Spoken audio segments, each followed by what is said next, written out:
Ladies and gentlemen, dear PhD students, don't be arrogant, listen to me.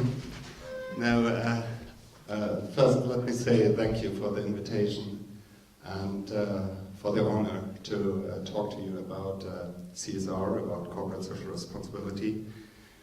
And I want to take the opportunity to highlight not only how we perceive CSR, but also what this means and what this might mean for all of you. What does it apply for your career? What does it apply for the choice of your first employer? And what should everybody of you ask him or herself after this symposium? Now, before turning to these very personal questions, I want to take a step back and give you some perspective on how I perceive the issue of corporate social responsibility. I think there are basically two truths. One is trivial and positive, and the second is more worrying. The first one is that corporate engagement becomes more and more important. I think there is no doubt that corporations are stakeholders in the world alongside governments and civil society. And basically, given the fact that the importance of nations, of governments is diminishing, business has to stand up and has to take its role. We have to acknowledge that companies all over the world get involved in health of workers, in education of employees, in pensions. They have impact on the quality of air or the availability of life-saving drugs. They are influencing in a dramatic way communities and citizens. This is, I think, more or less undisputed. They have to face it. Now, the second truth is that CSR has become really a catch-all phrase, and at least from my point of view, is often abused. It seemed to include nearly everything. When a company is introducing new workplace safety standards, they might call it corporate social responsibility. When others are donating money, either to Greenpeace or to the local soccer club, they may call it corporate social responsibility. When others are introducing new environmental procedures, they might call it corporate social responsibility. And so it happened when I talked to a friend of mine coming from the US that I will have the speech here about CSR. He said, what? What are you doing? CSR is so old-fashioned. And I got a little bit worried about what I'm talking about today. And he said, you have to take the latest trend. It's corporate citizenship. This is something totally different. And CSR is already a dirty word. So I got even more worried, and I thought a little bit and went back and invested one additional hour into writing the script. He might have exaggerated, but there is something truth in it. There is, I think, a real confusion about the term about the terminology of corporate engagement. And I want to try to distinguish 4 different areas of corporate engagement to highlight a little bit how colorful all of this is.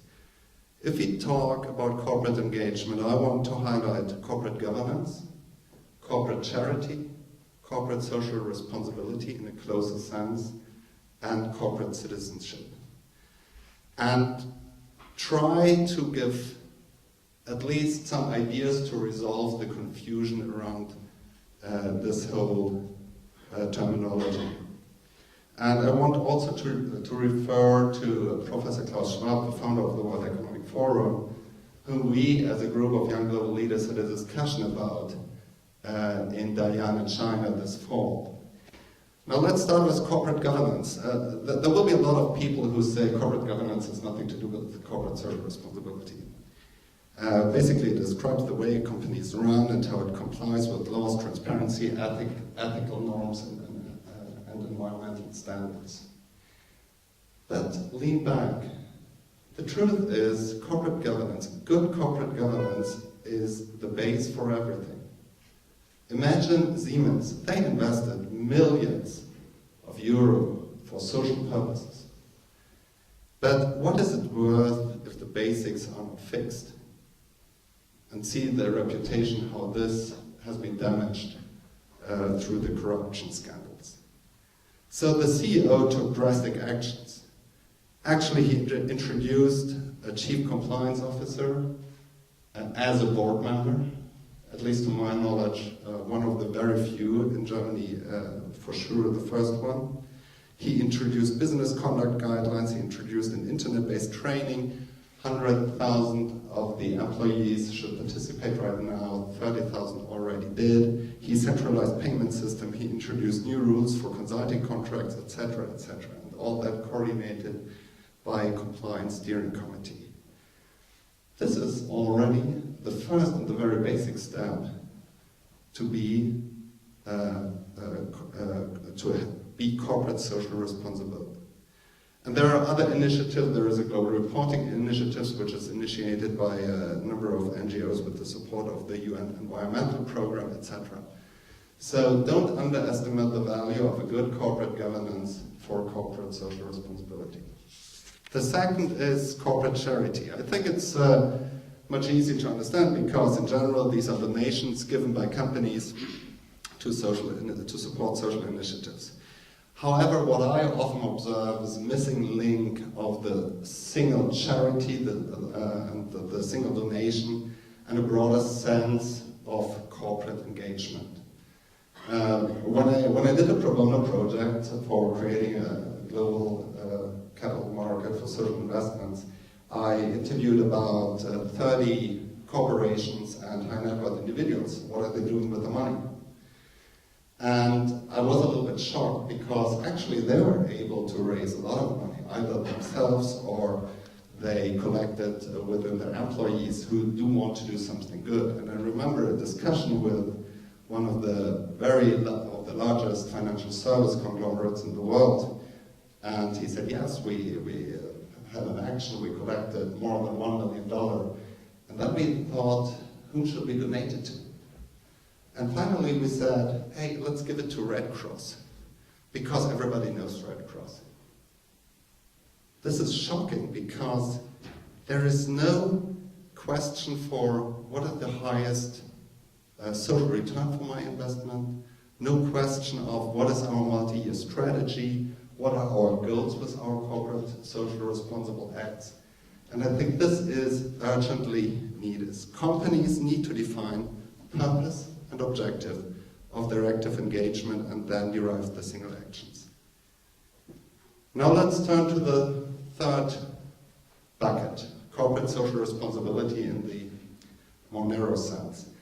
Basically this refers to the stakeholder approach. Probably everybody of you is familiar with the stakeholder approach, that we have to acknowledge that business is not only about meeting financial returns, but also is about meeting the expectations of the different stakeholders.